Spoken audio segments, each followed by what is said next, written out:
Françoise Gay, Didier Albrand. Il y a ceux pour qui prendre un télésiège, c'est presque mission impossible. Quand on a le vertige, qu'est-ce qu'on fait? On a tendance à se reculer, et puis on tend les jambes, et puis on perd la base. Les fesses ne touchent pratiquement plus le siège, et on se sent glisser sous le siège, et on a vraiment la sensation de tomber. Dans la télécabine, ça va souvent un peu mieux.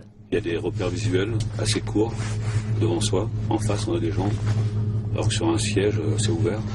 Mais lorsqu'il faut sortir et affronter le vide, c'est parfois une nouvelle épreuve. On utilise beaucoup les béquilles visuelles sans s'en rendre compte. C'est-à-dire qu'on s'appuie sans cesse avec nos yeux sur les choses qui sont autour de nous pour nous donner des repères d'équilibre.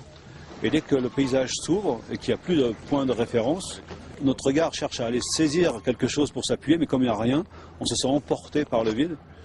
Et du coup, voilà, l'émotion monte. Alors, peut-on se libérer du vertige? Il ne faut pas se laisser entraîner et se faire prendre par le vide.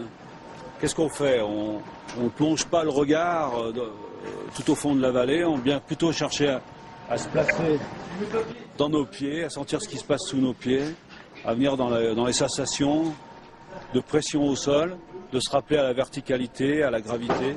Le vertige, Patrick Balmain connaît bien. À 20 ans, il était incapable de regarder par la baie vitrée d'un étage élevé. Sa propre histoire, les arts martiaux, ses relations avec les clients, il est moniteur de ski et accompagnateur de montagne, l'ont conduit à mettre au point une méthode et des exercices. Alors là, on se replace dans les pieds, on se replace dans la respiration, une respiration profonde, et puis on peut continuer à avancer, ce qu'on va faire maintenant. Pas à pas, chacun son rythme, sans jamais forcer, les stagiaires apprennent à dominer leur phobie du vide. Et lorsqu'ils sont à l'aise sur le plat, Patrick les entraîne, toujours en douceur, à la découverte de la pente et de la verticalité. Quand on a peur, qu'est-ce qu'on fait? On se cramponne avec les mains. Donc c'est tout un travail comme ça de lâcher prise. Alors c'est symbolique, le lâcher prise, on ne se lâche pas complètement, mais on vient dans les appuis, faire l'expérience de la gravité.